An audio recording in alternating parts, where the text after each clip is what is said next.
Hello, my friends, and welcome to Shadow at Night. This is Thursday, September the 26th, 2024. On the show tonight, another vote of non-confidence? Well, not quite yet, but yes, the motion has been tabled as of today in the House of Commons. We'll tell you more about that. We have video of another condescending member of the Liberal Party of Canada, who also happens to be the government House leader. We're going to play this video for you as well. CTV today fired two journalists in connection with that story that was doctored about the Conservatives wanting a non-confidence vote because of the dental care plan a couple of days ago. Pierre Poilievre came out and said, well, that's it for CTV News. That's it for CTV News then. We're not gonna do any interviews with them. No coverage will be allowed by them on us. And he told his entire caucus that. And CTV issued an apology. And today, they issued a statement saying they'd fired these two journalists. We're going to get to this. And the CBC did a panel on this today, which was 17 painful minutes long. So I've edited it down to about 3, maybe 4 minutes. We'll play it for you. It's not as one-sided as you might think, but they do defend their friends over at left-wing corporate CTV. Very interesting. The Shadow at Night live stream, as always, is brought to you by Canada Nano Silver, CanadaNanoSilver.ca. Make that .com, CanadaNanoSilver.com. That's the new website, new and improved website, CanadaNanoSilver.com. The immune gummies can simplify your daily immune support with convenient and delicious Nano Silver immune gummies. Each serving contains powerful triple action Nano Silver, elderberry, vitamin C, zinc, and vitamin D3. This will help supercharge your immune system. It's safe and proven, the silverceutical technology. I'm sorry, I lost my place there for a second. And it works alongside your body's immune system to help you stay healthy and strong for everything that life throws at you. Maybe it's monkeypox. Maybe it's bird flu. Maybe it's that new strain of COVID that's going around. You got to stay strong and healthy, my friends, and this will help you do that job. The immune gummies are available at CanadaNanoSilver.com, CanadaNanoSilver.com. Check out retail locations all across the country. There are over 30 on the retail locations tab here on the website. And if you'd like to become a retailer of these awesome products, then get a hold of Kevin and Anna through the contact tab at CanadaNanoSilver.com. That is CanadaNanoSilver.com. Who's watching tonight? I haven't done a round the table in a while, so let's go ahead and check out. Chuck is watching on Facebook tonight. Linda's watching in Trenton. Hello, Vicky in Nova Scotia. JJ is watching tonight in Calgary. Kathy is watching in Bothwell, Ontario. Linda is on Facebook watching in Saskatchewan. Hello, Elsie watching in Winnipeg on Facebook. Heather, I believe, is watching on YouTube. She's in Winnipeg. Janet's watching in Orillia, Ontario. Hello, Sharon and Barb and Derek and Jody in Oklahoma City. Hello, Brian in Saugy, Russo, Ontario, or is that Rosso? Linda's watching in Ajax, Ontario. Gerald is watching in Saskatoon via Richer, Manitoba.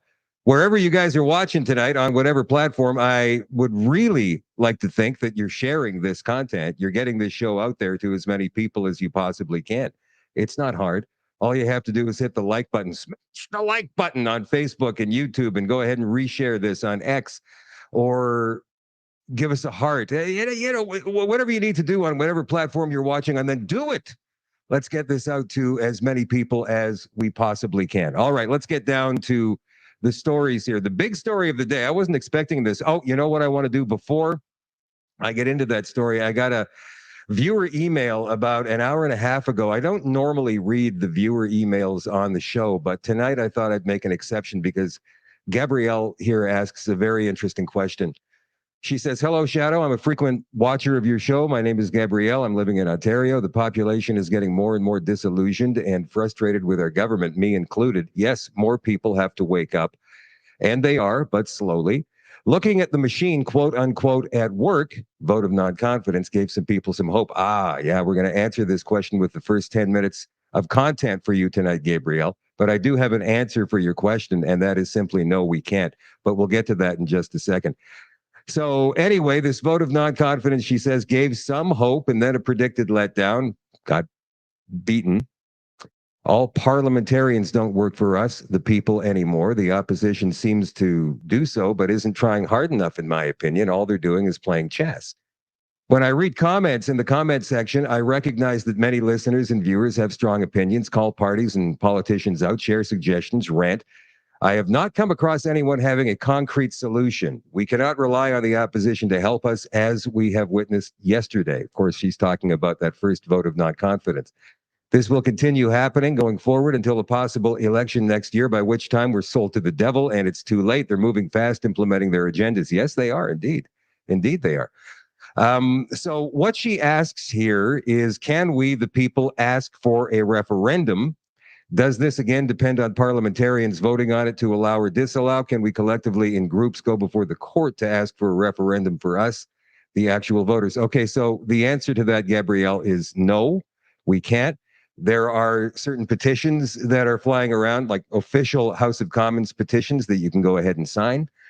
But ultimately, the only things that you can do, that we can do as the people, is to learn, is to inform ourselves, is to figure out what's going on. And sometimes that takes some prompting from other people. Other times we find out on our own through however it happens, whether we get an email or whether we see something with our own eyes that doesn't seem quite right. And I believe a lot of people are seeing those things before their own eyes a lot more lately than they have been.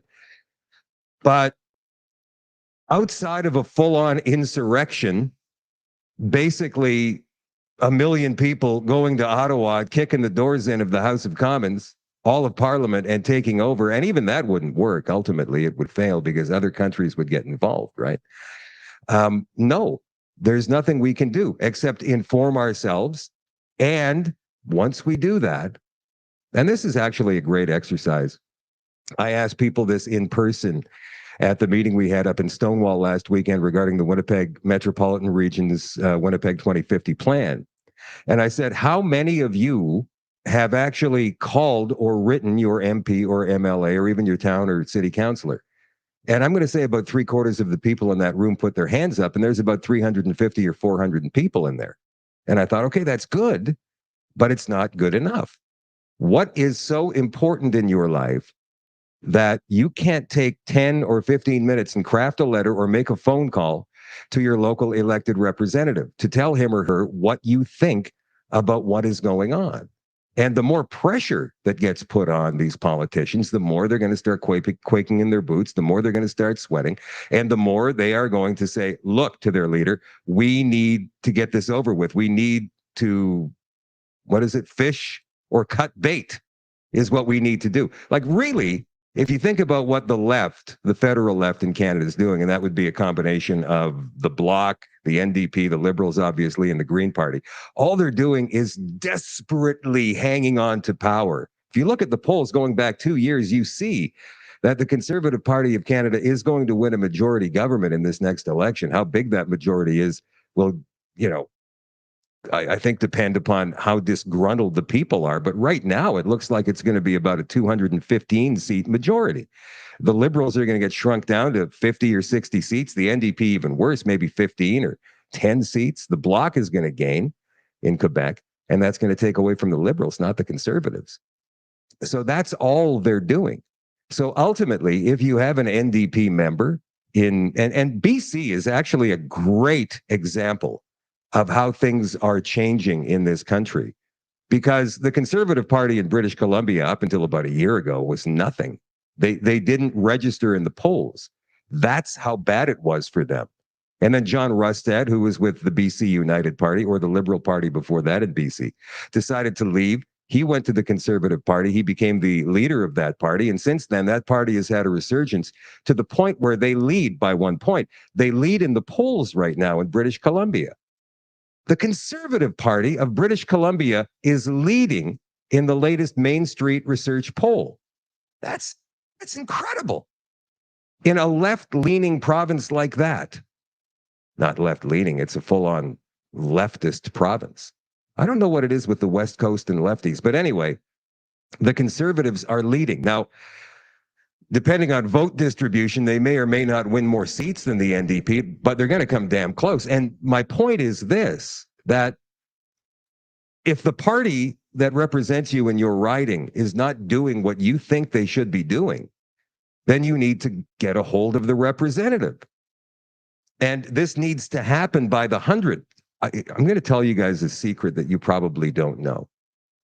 And maybe you do, but you don't care. These politicians feel as though they're bulletproof, right? But the reason they feel that they're bulletproof is because none of us ever call them, except for the same 20 people over and over and over again. And those politicians have quickly learned to disregard those kinds of emails or phone calls. They just go, yeah, whatever, it's crazy Bob again down the street. But if these politicians were to wake up one morning and suddenly see 200 new emails from people they've never heard from before, and then another 200 the next day, and another 200 the day after that, do you think they might be concerned? Because the old rule of thumb goes, if one person calls or writes a letter of something they're concerned about, then there's 99 others that feel the same way that just haven't taken the time to do that. That's how it works. So imagine what it would be like for these people to wake up with their inbox full of messages from people like yourselves saying, we want an election now. These people need to go. It's the freaking clown show in Parliament right now. Nothing's getting done. The Liberals are putting forward programs we don't want that are costing us money. Trudeau is embarrassing us again on the world stage. We need them out. So if you have an NDP MP, or if you have a Liberal MP or a Green MP or an independent MP, then you get a hold of them and you tell them that. That's how you're going to do it. So maybe the answer to the question that the viewer email was, maybe it was wrong initially. Can we do anything? Can we cause a referendum? Can we trigger one? That is how the only way you might be able to is make these politicians afraid. That's it. That's all we've got. All right. So the Conservatives are trying again. And notice this story here. We're going to talk about media corruption as well. After first failed attempt, notice the left-wing corporate global news here. They have to put failed in there. Like we didn't know that. So why didn't they say after first attempt? But no, they had to put the word failed in there to make Poilievre and his party look like a bunch of losers. It's wordplay. It's subtle, but they do it. Guys, I've spent 35 years in media. I know exactly what they're doing. It's subliminal. They're trying to make it seem like the Conservatives have absolutely zero pull at all. After a first failed attempt, the Conservatives have tabled another non-confidence motion to try and bring down Justin Trudeau. Pierre Poilievre's second motion of the fall sitting was presented at the House of Commons today, just a day after his first one was defeated. Well, the motion was in Poilievre's name. He was not there to table it, and Conservative MP Luc Berthold put it forward to Parliament. Federal MPs on Wednesday voted down 211 to 120, a motion stating the House has no confidence in the Prime Minister and the government. And here's what it looked like in the House of Commons. Who could be against the following motion?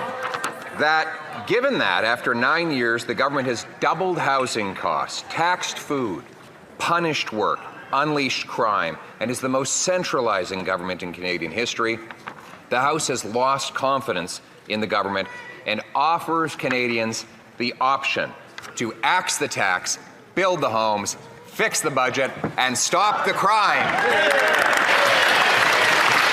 The Honourable Leader of the Government in the House of Commons. Thank you, Mr. Speaker. There's a very simple answer to his question as to who's opposed to that motion. Canadians. Whoa. What planet is she living on where she thinks that Canadians don't want an election? Wow. Ago, I asked the government who could be against a motion pointing out that this government's doubled housing costs, taxed food, punished work, and unleashed crime to give Canadians the chance to axe the tax, build the homes, fix the budget, and stop the crime. And she said, Canadians are against all of those things. If that's the case, then why won't she let them decide in a carbon tax election now? The Honourable Leader of the Government in the House of Commons. Mr. Speaker. Mr. Speaker, it's a little sad that the Leader of the Opposition, having just lost a vote of non-confidence in the government yesterday, is putting forward the exact same motion today. I think it shows his desperation. Thank you, Mr. Speaker. The Honourable Leader of the Opposition. All right. Well, he doesn't have much more to say after that. But the arrogance and the condescension we saw from Corinna Gould there, it's just enough to make your blood boil, right? But it's not just the liberals. It is the left-wing corporate media. There's people out there who still actually follow CTV News, watch CTV News on TV, CBC as well, Global too, City News run by Rogers. And I wonder why. Because we've exposed their corruption time and time and time again. There was a piece on the CBC today I found very interesting. And the reason for that is because the host, this bald-headed guy with glasses, I'm sorry, I don't know his name, but he's hosting this power politics panel, and he's got 4 different people on. And he's asking them, what about the Conservatives now saying they're going to completely boycott CTV News because of what happened? Pierre Poilievre suggested that what they did was they edited video of him talking about wanting a carbon tax election. And then CTV actually took the video, took a snippet of another clip of him talking about the dental plan, this federal dental plan the Liberals have implemented, and a couple of other, and they turned it into this weird hybrid audio clip. And then they put it into video of him addressing the media a couple of days ago. We knew this was absolutely fake. Andrew Scheer did a video on it that night, put it out on YouTube. Well, CTV the next morning came out and they said, well, that's mistakes happen. It was edited for time purposes and whatnot. But now CTV has issued a statement saying they have fired the 2 journalists who screwed up that video. We're going to read you the statement they put out in just a couple of seconds. But first, here is that CBC piece that is surprisingly fair. Watch. No, in fact, the Wrong one. Leader Pierre Poilievre is accusing a national broadcaster of unfair news coverage as part of an effort to help the Liberals. Now, we've heard that before about the CBC, but this time it's CTV. CTV has apologized for taking Poilievre out of context. Now, this happened in a report in which comments that Poilievre made were edited together to create a sentence he did not say. And the out-of-context comments suggested the non-confidence motion that Poilievre tabled in Parliament was all about dental care as opposed to a long list of issues the Conservative pose, including the carbon tax. Okay, so there's the apology right there on your screen. You might be able to see it. It might be a little blurry for you, but I'll read it to you. Last night in a report on this broadcast, we presented a comment by the official opposition leader, Pierre Poilievre, that was taken out of context. Why would they take something out of context and put it in another context? Mistake? It left viewers with the impression the Conservative non-confidence motion was to defeat the Liberals' dental care program. In fact, the Conservatives have made it clear the motion is based on a long list of issues with the Liberal blah, blah, blah, blah, blah. They say in this apology, a misunderstanding during the editing process resulted in this misrepresentation. A misunderstanding? What do you mean? A misunderstanding. I want this piece and I want this piece and I want, so you're saying you want this piece. Why do you want it, this piece, and then never mind, put these pieces together? Because there's an editor-in-chief, there is a news director, there is a general manager, there is an operations manager. And these videos have to make it through pretty much all of these levels before they ever reach air, and they all signed off on it. So let's continue on with this CBC piece. Now, normally when a media agency makes a mistake and apologizes, that's the end of it, but not this time. Conservatives went on social media to accuse CTV News of lying for Trudeau. Poilievre went further to suggest it was a bit of a quid pro quo, that Trudeau protects the company being Bell, against real and complete competition to gain favorable coverage on CTV. And then he derided the state of the company's bonds have been downgraded to one level above That's the next topic we're going to discuss here on the Power Panel. Okay, so this guy's going to bring on his guests, and we're going to get to that in just a second. But I can tell you once again from my extensive media experience that happens all the time. There's horse trading all the time. I recall saying something on the air on 92 City FM in Winnipeg, like 20 years ago. I said something that may have been a little bit offside. You know me. I don't know what it was I said. I can't quite remember. But the general manager came into the control room about 5 minutes after I said it, and he said, "You're going to have to apologize for that." I said, "What for? There's nothing wrong with that." And he said, well, you may not see that. I may not see that, but some sponsors have seen that. And more importantly, the bosses in Toronto heard that and they want an apology immediately. And I said, why?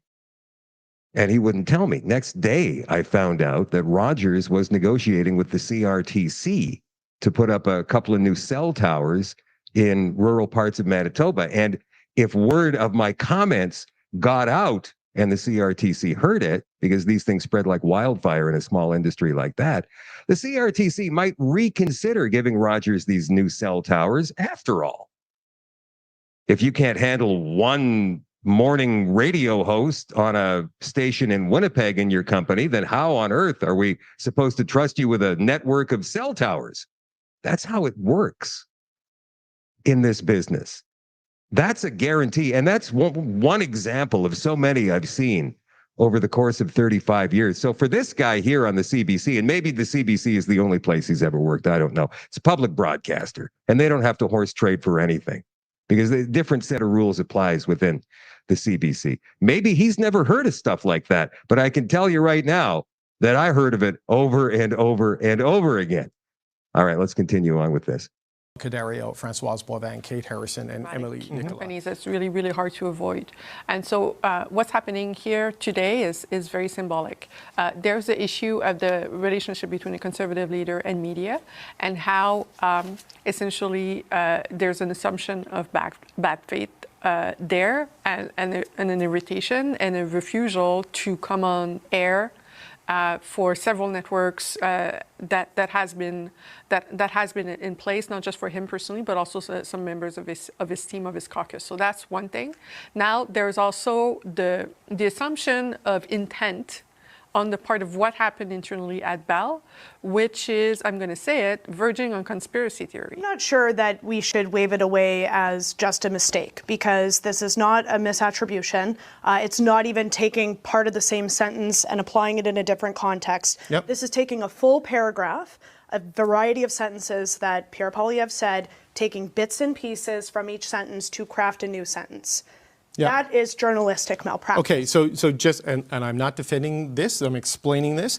The sentence that Pierre Poilievre said is, that's why it's time to put forward a motion for a carbon tax election.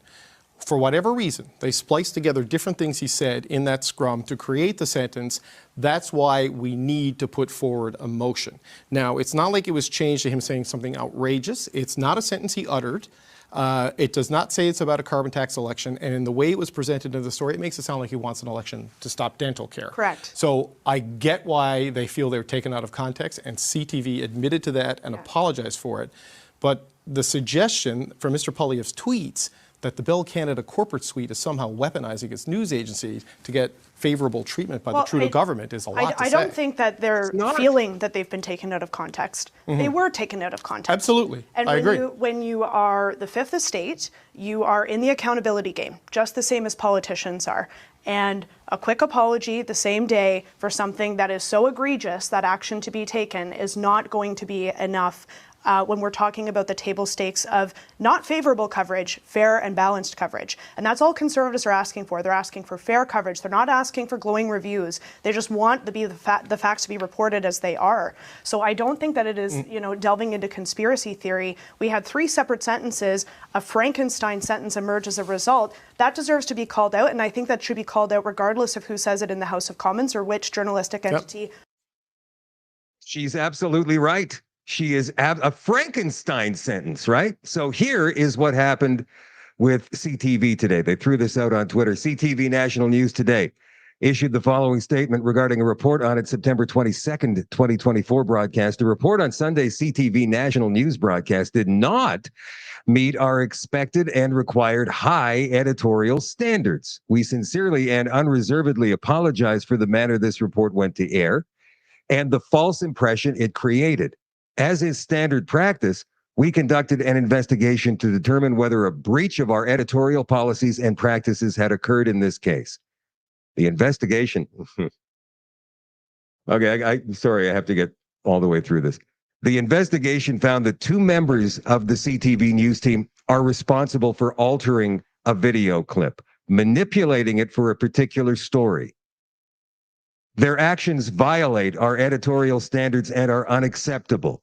Those individuals are no longer members of the CTV news team. You're fired. Our duty to provide accurate, fair, and balanced coverage of the issues that matter to Canadians and to do so fully independently is of the utmost importance to us. We will continue to work to earn the trust of millions of Canadians who turn to CTV News each and every day. You want to know what I think happened? Okay, I'll tell you.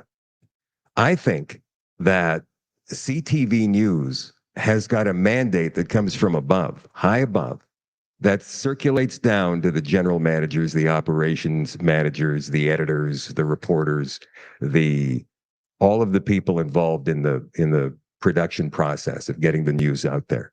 And I think it is, you make the Liberals look good and you make the Conservatives look bad. Don't make it obvious. Don't make it egregious. Use wordplay or clever editing. But that's what we want you to do. Because, and they would never say this to their staff. They wouldn't want so many people to know about it because the possibility of a leak, right? So only the upper management would know about something like this. And certain players on the floor would know something about this. And of course, the way chairman of the board and all of the chair members would know about this. But these people are getting favors somehow from the CRTC through the Trudeau government. They are getting some kind of preferential treatment from the Liberal government of Canada. Whether it's monetary, whether it's regulatory, I don't know, but they are getting something. And quid pro quo. You scratch my back, I'll scratch yours. And these two members of the CTV News team that were involved in this editing process were simply thrown under the bus. That's all that happened. And I'll tell you why. I mean, I can't tell you that is an absolute certainty. That to me it just comes from years of my media experience and all of the different stuff we've been seeing, all of the craziness that's come out of the left-wing corporate media for the past few years. And then this story comes out today from TNC.news. Legacy media dedicated far more coverage cheerleading Liberal programs than scrutinizing costs, according to a study. A breakdown of media coverage found the CBC and CTV coverage promoting expensive Liberal government policies far overshadowed the few times the outlets reported on the program's cost to taxpayers.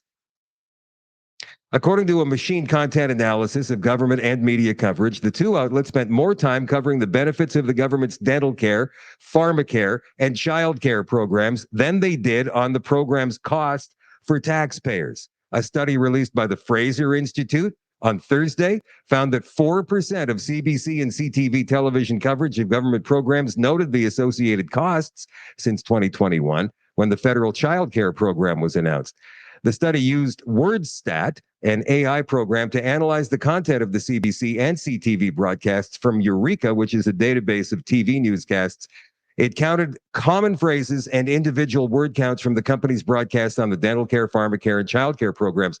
The Liberals' child care program was announced in Budget 2021 as part of the Liberal NDP coalition deal. The dental care program was announced December 13th, 2023, and pharmacare was announced on February 29th of this year. The programs were billed as an effort to make life more affordable for Canadians by further paying for healthcare costs, right? Well, since 2021, the CBC mentioned the long-term cost impacts of the program only 5 times, while CTV noted the permanent annual spending twice. The CBC dedicated 9.4% of its coverage of the programs on the budget and fiscal policies in general, while CTV dedicated 15.3% of its coverage to budgetary issues. In contrast, this is the good part. The study found the majority of coverage was focused on the politics and politicians surrounding the decisions and not how much they were costing taxpayers. A total of 38.35% of the legacy media company's coverage was devoted to the provincial and federal government's actions and ministers, 14.15% to opposition parties, and 12.35% to the coalition agreement between the NDP and the Liberals. In an interview with True North, report author Lydia Milsgen It said that of the two outlets' coverage mirrored government's news releases speaking about the program itself and its impact on individuals and Canadians. They are spouting government media releases without even bothering to question them. They didn't ask whether or not taxes would increase or whether they'd have deficit spending. And the media seemed to be more interested in sort of the strategic maneuverings of politicians rather than doing a critical evaluation of these new social programs. You can find the story on tnc.news. It's right there. The media is absolutely corrupt. Now, the good thing is that less and less people are actually trusting the left-wing corporate media these days. Even in Canada, that number is going down. It's still too high as far as I'm concerned. It's in the high 30s right now, but 2 years ago, it was in the mid 50s. So what's it going to be by 2026, 2027? Like 10%? Nobody is going to watch CTV, CBC, or Global anymore. That's why people like me have to up my game. Wiretap Media does a fantastic job on social media out there. The new Canada Community Snitch Program. That's not what it's officially called. That's what Wiretap called it. Will give corrupt organizations like the Canadian Anti-Hate Network back pay. Now, you guys all know about the Canadian Anti-Hate Network. If you don't, I suggest you go watch last Friday night show with Greg Wycliffe. He'll tell you all about it. And an astronomical amount of taxpayer funds to target Canadians they politically disagree with. Oh, yeah, here we go. Remember, this is about cultural Marxism, like I explained last night, right? Instead of controlling the means of production, now it's about controlling the means of information. It appears the government is creating its own migrant Gestapo to stomp out Canadians who disagree with their progressive political agenda, because on September 25th, Trudeau's criminal associate Dominique LeBlanc announced big changes to the government community security program, which will ultimately lead to a large web of anti-hate organizations nationwide, considering they loosened the noose on who can access the funding.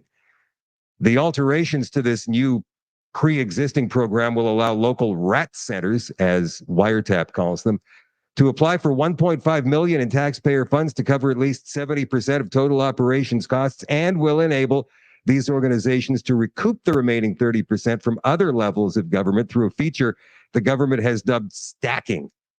What's more terrifying is that these quote-unquote rat centers will be eligible for hardware, security equipment, and security personnel. They will also share information with police and other rat centers from coast to coast to coast. Buckle up, Canada, Wiretap tells us.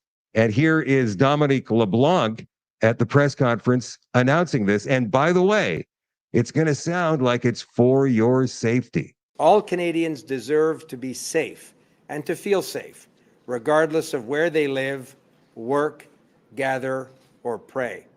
As Public Safety Minister, ensuring that this is the case is obviously my number one focus. And I know my colleagues gathered with us here today are equally invested in this important work. Over the last year, we have listened to communities most impacted by hate crimes and what we as a government could do to help them better protect themselves and their institutions. Before we let this go any further, I want you guys to know that this Dominique LeBlanc, right? He's the safety minister now. One of Justin Trudeau's best friends, from what we understand. This Dominique LeBlanc used to babysit Trudeau, apparently, when they were kids. Also, Dominique LeBlanc, from what we understand from our sources in the Ottawa bubble, is quietly mounting a campaign to replace Trudeau as at least interim party of the Liberals. And maybe these ministers and MPs surrounding him are on his team to depose Trudeau. Interesting. Let's carry on with this awful news. The program will also have a new name. From here onwards, it will be called the Canada Community Security Program. In addition, I'm pleased to announce that on October 1st, we will launch a new call for proposals for organizations, and we invite all eligible organizations to apply. Here are a few of the changes we've made to make the Canada Community Security Program function better and meet the needs of the communities we've heard from over the last number of months. Firstly, we've made the program more flexible and the application process easier.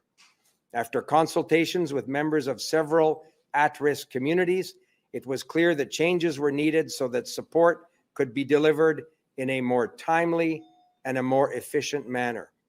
Our government recognizes that communities may need to access funding throughout the year, and that need may not line up perfectly with a call for proposals. That's why we'll also now accept applications throughout the year on an ongoing and continuous basis. Fourth, in exceptional circumstances, expenses incurred prior to the signing of the contribution agreement will now be eligible for reimbursement. Fifth, we've increased the maximum funding that organizations can apply for, as well as the contribution the Government of Canada can make. Applicants can now submit projects for up to $1.5 million, and the Government of Canada can now cover up to 70% of that amount.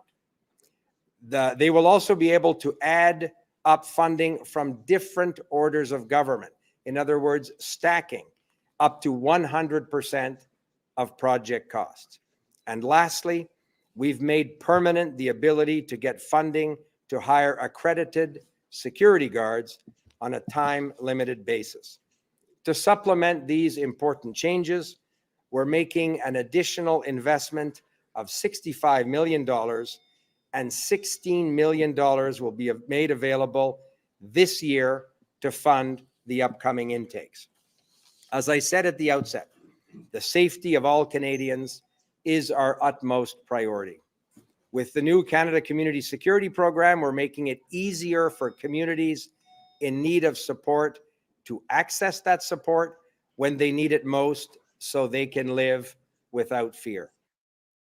Okay, so what that is going to do, it's going to dovetail in with Bill C-63 if they ever do get that passed. And I'm hoping and praying they don't, because that will be the end of free speech in this country as we know. It's going to chill anybody's idea of free speech. For example, with the combination of this program that they just announced there, it's for the safety of all Canadians. It's for the safety of people online, ultimately. Because remember that their definition of harm is much different than our definition of harm. I grew up with my grandfather yelling in my ear, "Sticks and stones may break your bones, but names will never hurt you. Stand up for yourself, boy." And these days it's right. And so the government feels as though they need to protect, especially, racialized communities from such horrifying events, horrifying people. So if you go online and say anything, these people now funded by the government and agencies like Press Progress and the Anti-Hate Network are going to be monitoring. They're going to be monitoring online activity, and they're going to be reporting online activity of anybody who says anything that could remotely be construed as hateful, because that's harmful, right? That's their idea of harm, physical harm. And when C-63 kicks in, that person can be thrown in jail. That person can be fined upwards of $70,000. This is a nightmare. This is a nightmare. And if one person gets arrested, charged, and convicted of any of this and gets the book thrown at him, the full penalty, the rest of the entire country will just never say another word. That's what this is meant to do. It's the same thing they did with Tamara, Chris, Pat, right? And let's get a few of them, and we're going to show everybody else that if they stand up against us, we are going to stomp them out. We are going to make sure that they go bankrupt, and we're going to put them through hell for 5 years. That's what they're doing. It's the chilling effect, and it's egregious. But that is what they're doing nonetheless. Remember, it's cultural Marxism. Marxism has evolved. When it first came out, it was an economic policy. It was to control the means of production. You control everything. Well, now it's control the means of information. That's why all the censorship and the disinformation and the misinformation, and that's why there's no debating anymore. That's why the liberals or the Democrats in the United States or any one of their minions or their AI bots will say something to you and never, ever acknowledge what your response back to them is. There's no debate.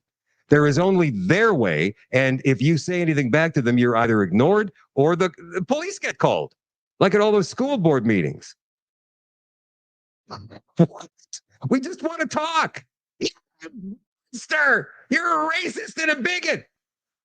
That's how they're doing it. And you know what? Sadly, the squeaky wheel gets the grease. Society just goes along with it because, oh, well, whatever. No big deal. And we're left with an ankle bracelet and a federal fine of $25,000. It's absurd. So this is what we're fighting back against, you guys. I mean, if anybody says to you, hey, why you still can't believe you're still involved in all this conspiracy theory nonsense, you tell them what I just said, right? You ask them to go onto Facebook and try and share a news story. Just put a link to a news story on Facebook. Go on your Facebook account, buddy, and find a story from the Calgary Sun or the Ottawa Citizen or whatever, and try and put a link in there and then post it. See what happens. Oh, it doesn't work. That's because you can't post news in Canada on Facebook and Instagram anymore. What? Well, that's effed up. Yeah, that's a good way in. Actually, that might be a good way in. If you've been trying to convince somebody that they're sticking their head in the sand and they don't even realize. And this is a whole other thing now. Another way to divide Canadians. It's an old way. It's Quebec's literally divide Canadians. Quebec separatism is rearing its ugly head again. Risks are low in probability, but high in consequence because Quebec is now apparently headed for a third referendum. I don't understand. As if productivity growth, blah, blah, blah, blah, blah, blah, blah. So what it looks like is the Parti Québécois in the next provincial election in Quebec is going to win power again. They've been leading in all the polls, and that's just going to be a thorn in Poilievre's side when he takes power finally. But it will create a division in Quebec when it comes to the Bloc. The Bloc is going to get more votes because of this movement by the Parti Québécois. But it stands to reason. And if we're going to go ahead with political and media manipulation again, let's just go ahead and think about this one. Do you think the people of Quebec really give a rat's ass about separating from Canada? I'm sure you've got the fringers who are going, oh, absolutely. But then you've got most people in Quebec who are probably saying things like, look, man, like, just shut up. I don't care. And then the media is going to grab a hold of it and a couple of politicians. And next thing you know, it's going to become the story and all of the national media, how Quebec wants to separate again. And they're going to have another referendum. And it's not true. If you travel through the province, you probably wouldn't even hear anything about it. But that's how they control the narrative. That's how they control the zeitgeist of the country. And media does that anywhere. It was much harder to do 100 years ago when there was no big, huge mass media machine. But now all they have to do is push a button and buy off a few media moguls and away they go. Why is it that these gender advocates, the ratio of them being charged with sexually assaulting minors seems so much higher than even Catholic priests or anybody else for that matter? I mean, yes, of course, we used to hear about these things happening before, but it was just a rare thing, right? You didn't hear about this very often. It wasn't reported in the media very often. And now it's like with all these gender advocates who also happen to be school counselors, they're doing it all the time. Woman who is a prominent gender identity advocate and school counselor has been charged by the PEI RCMP's Major Crimes Unit with several serious sexual and other offenses involving a minor. The charges were filed at the provincial court in Charlottetown and include sexual assault, sexual interference, and invitation to sexual touching, which were revealed through an investigation initiated by the RCMP's Major Crime Unit back on September 14th. Bethany Jean Toombs who until recently was listed on the East Wiltshire Intermediate School's website as a counselor within the student services team, was arrested on September 24th. According to the CBC, her name was removed from the school staff's list by the following morning. As an activist, she'd been a vocal advocate for topics related to gender ideology and has contributed to various educational modules in the grade 9 PEI wellness and relationship choices curriculum, focusing on subjects like consent, gender stereotypes, and sexual assault. Why is it all the time? Well, not all the time, but a lot of the time, we're seeing this happen more and more. Oh, because they think it's normal. They're trying to normalize it with the rest of us, but they already think it's normal. It's normal to touch a 14-year-old, a 12-year-old, an 8-year-old. They actually think that. Sorry for whispering so creepily, but it's hard to say out loud. Billboard Chris made a tweet the other day. He spoke at the UN. Can you believe that?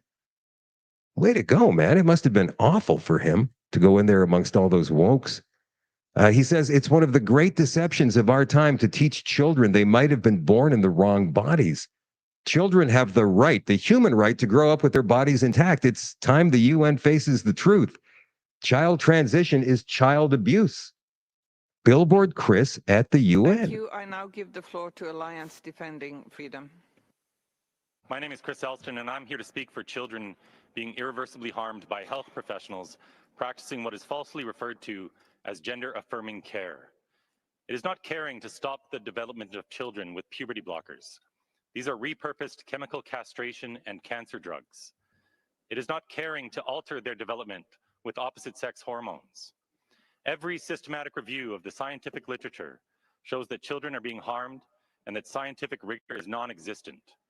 Activist organizations pushing ideology have hijacked the medical community, and what is being done is nothing more than a live, unregulated experiment on kids. It is one of the great deceptions of our time to teach children that they might have been born in the wrong bodies.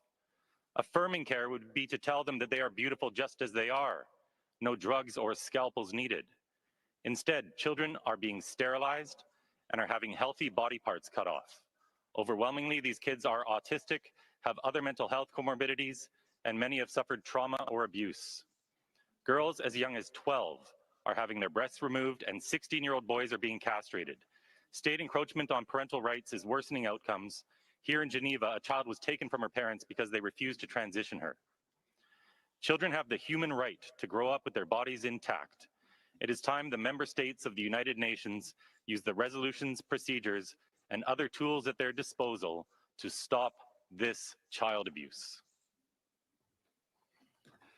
Thank you. Good for him, man. That is absolutely awesome. Chris Elston, Billboard Chris. Fantastic. So this is an interesting story because I was talking about Chris and Tamara. I'd mentioned them in passing a couple of minutes ago, and then, Pat as well. And all of the people who have been vilified wrongly, the Coots guys, and made examples of within our justice system. How mischief charges can land you a 3-year court date, ultimately. Not straight through, but off and on, the travel expenses and the hotel expenses, they pile up, but they know that. But look at this. The Crown, this is from the Surrey Now Leader. The Crown has stayed 17 charges against a Surrey man. His name is Amardeep Ray. He's 45 years old, still has to comply to court mandated conditions, but 17 charges against a Surrey man who was formerly on Canada's top 25 most wanted list. Now, hold on just a second. Was Tamara Leach ever on Canada's top 25 most wanted list? No. What about Chris Barber? No.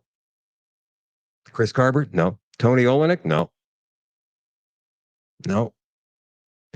The Crown entered a stay of proceedings on February 8th and May 31st, 2024 on the following charges against Amardeep Singh Ray: sexual assault, confining a person without lawful authority, administering noxious substance with the intent to endanger the life or cause bodily harm, 2 counts of assault with a weapon, 9 firearm-related charges, some of which include possession of a firearm without license and or registration, and 3 counts of possession of a controlled substance.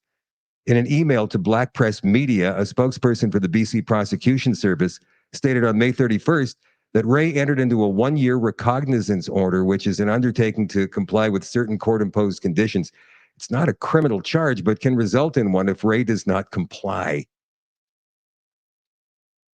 And you even believe it.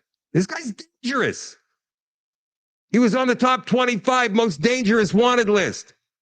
I know, you go ahead. You're free to go on your own recognizance. You got to check in with us every now and again, though. Just want to make sure you're not doing anything bad.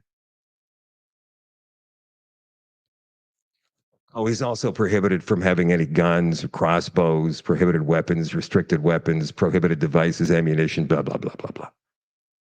He was originally declared wanted on 17 charges stemming from an investigation that started in August of 2019, according to a release from Surrey RCMP.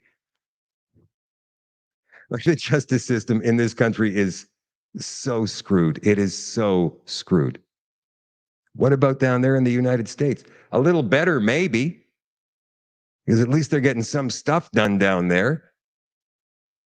This is alarming. And I'm going to play you an accompanying video with this. And I don't want, I'm not here to spread fear. I don't want to do that. Actually, I'm here to spread hope and togetherness, hopefully, right? That's the whole idea, community. One of the whole ideas of this show, that, of course, and information. And this FBI whistleblower here gave an emotional testimony about highly inappropriate retaliation against him. Not just him, but others as well. This story obviously comes from the New York Post. Former FBI staff operations specialist choked up yesterday as he told lawmakers on Capitol Hill about his years of suffering for lawfully expressing dissent, one of many retaliatory actions deemed highly inappropriate by the Justice Department's Inspector General. His name is Marcus Allen, this guy here, whose attorneys reached a settlement with the Bureau earlier this year. He told the Judiciary Subcommittee on Weaponization of the Federal Government that higher-ups accused me of promoting conspiratorial views and unreliable information for questioning how many confidential informants were present at the January 6, 2021 Capitol riot.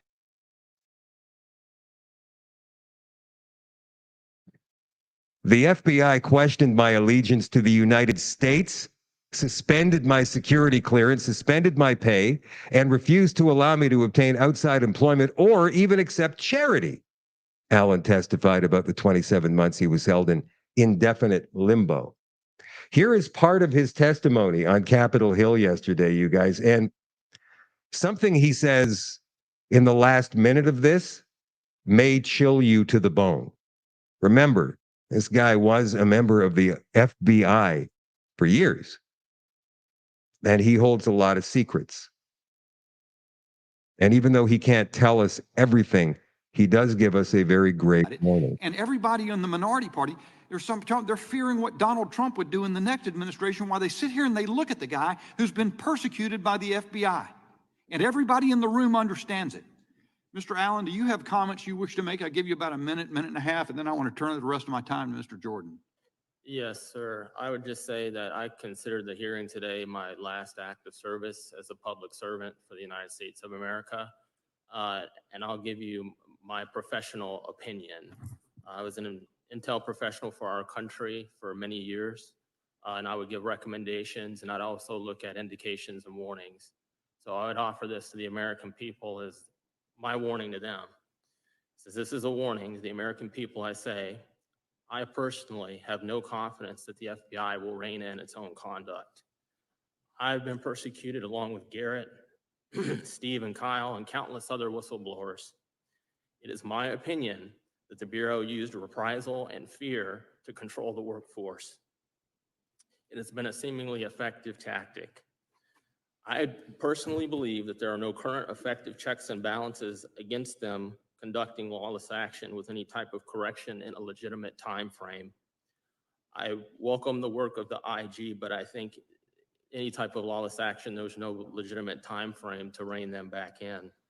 Their ability to overclassify information can allow them to stonewall forever. To the American people, you have a duty as a citizen to vote, and I strongly urge you to do so. It's how you participate in the American experience. I know people have doubts about election integrity, but you must vote. It is your claim. Stake your claim and don't forfeit it willingly. Have your voice heard. My other recommendations are in the natural order. First, vote. The second is the Second Amendment. Arm yourself and know how to defend yourself. Make 3 to 4 friends in your neighborhood and promise to come to each other's mutual aid in times of hardship. And during the Great Depression, people stocked up a pantry. So I think that's a good practice, especially in our economic times, and make sure you have 3 to 4. Hold on a minute. What does that have to do with whistleblowing? Voting, sure. Absolutely. Get out there, cast your vote. Make sure you vote for the right person, or else you're going to wind up with more of this nonsense. That's why it's so very important to get rid of people like Justin Trudeau, Kamala Harris, Joe Biden, Keir Starmer, all of these people who are all puppets of the UN and World Economic Forum. But why does he go ahead and start talking about arming yourself and stocking up with food? In the natural order. First, vote. The second is the Second Amendment. Arm yourself and know how to defend yourself. Make 3 to 4 friends in your neighborhood and promise to come to each other's mutual aid in times of hardship. And during the Great Depression, people stocked up a pantry. So I think that's a good practice, especially in our economic times, and make sure you have 3 to 4 months of food. As a person of faith, I'd say pray the rosary. Go to the First Friday devotions. That's for everybody, all my brothers and sisters of all faiths, and I know I'm Catholic, and read the gospel of our Lord and Savior, Jesus Christ, and live it every day. And that's all I have to say. Thank you for the time. You know, Mr. Allen, the fact that there are servants like you who have borne up under persecution that a lot of political leaders in this country do not care about is the thing that heartens the American people, and I'm confident the American people will resolve the situation. Okay. I just want to take a moment here to let you guys know we tend to lump people together by group, right? Politicians, people of a certain cultural background, whatever. We don't take them as individuals. Sometimes that's right. Sometimes that's wrong. I'd say most times that's wrong.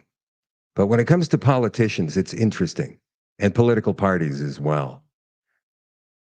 There's a lot of people out there who say Pierre Poilievre is just a Manchurian candidate. He's controlled opposition as well. He's not going to do us any favors. That may be true. That may not be true also. Remember, he's been caught on camera going door to door, knocking on doors for the last year, talking about Justin Trudeau being a Marxist. He didn't realize he was being recorded in that instance. We've heard a politician like John Rustad come out and talk about the dangers of the COVID-19 vaccine and eating crickets. It's all over X in case you haven't seen it. The BC NDP is trying to make a field day of it, but it's not working so well in their favor, considering we've got the largest cricket protein manufacturing plant in the world here in Canada. It's the old Kellogg's plant in London, Ontario. These things are happening. The other side is trying desperately to keep a lid on the truth, and it's not working. Political parties, there may be people who belong to the same party, and I'm going to completely exclude the left out of this because they move as a block, those people, and they're terrified to vote against the leader. But on the other side of things, it's different. In the Conservative Party, whether it's provincial or federal, you will see people of different opinions on certain things, not necessarily publicly, but you will see people of different opinions. And there are people within the Conservative Party who are captured. There's no doubt about it. But there's also people within that party who believe as we do, Leslyn Lewis being one of them. And some of them are still completely and totally in the dark. The one from Peterborough comes to mind. What's her name? Michelle Ferrari. I like her. I like her spunk. I like the way she speaks out. But she didn't know what diagolon was up until 2 months ago. She'd been hearing the word diagolon, but she didn't know what it was, what it meant. So I hope the right person got to her with the proper explanation. So just because you think that one politician is compromised doesn't mean they all are. And then, of course, don't forget about the bureaucracy either, because the bureaucracy in this is huge. It's big. They slow walk things they don't want implemented. And most of the bureaucracy, federally and provincially, and even municipally, is all left. I guarantee you, if you took a poll of federal workers or provincial workers in your province, you would find that 90% of them vote either NDP or Liberal or Democrat. 90%, because these are the people who pay them. These are the people who take care of them. And heaven forbid they should ever go against them. It's like Stockholm syndrome or something. So please don't stock or lump everybody into the same category, because it's not necessarily going to help us out. And furthermore, what I said earlier, reach out to your local politicians and explain to them why you feel an election is absolutely necessary. And all you have to say is this: have you seen, if the politician asks why, all you have to do is say, have you seen the video of the House of Commons this past week? Are you actually going to sit there and try and tell me that you guys are getting anything constructive done at all? And any policy put into place by the Liberals right now is completely invalid and will be completely removed by the Conservatives once they gain power next year.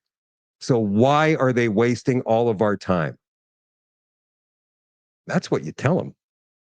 Get on the phone, or maybe write an email to that NDP MLA or MP, or that Liberal MLA or NDP or MLA or MP, and tell them we need an election and we need one now. That's it for the social media part of the show tonight, you guys. On the extension, we're going to talk about failed Trump assassin Ryan Ruth, who apparently had a list of every location where Trump would be between August and October. That news broke today. Also, the mayor of New York has been indicted. He's a Democrat. Why would the Democrats indict a Democrat? Well, I think I know why. We've got a video of that. What is the UN Pact for the Future? We're going to discuss that and more on the extension coming up in just a second for all access members on shadowdavis.com. So I'll see you there in a couple of minutes. If you're not a member, okay, this is a good news, bad news scenario. There is no show tomorrow night. I'm taking tomorrow night off, but I'll be back on Monday night at 8 o'clock for another Shadow at Night live stream. Monday is a national holiday. I'm not sure if you knew that, but yeah, it's a national holiday, Truth and Reconciliation Day, that I'm not recognizing for obvious reasons. So I'll be back on Monday, but I am giving myself a long weekend at the same time. But instead of Saturday, Sunday, Monday, it's going to be Friday, Saturday, Sunday. So I will catch you on Monday night at 8 o'clock Central for another Shadow at Night live stream. Love you all. Appreciate you all. See you at shadowdavis.com in 2 minutes for the extension. And bye for now.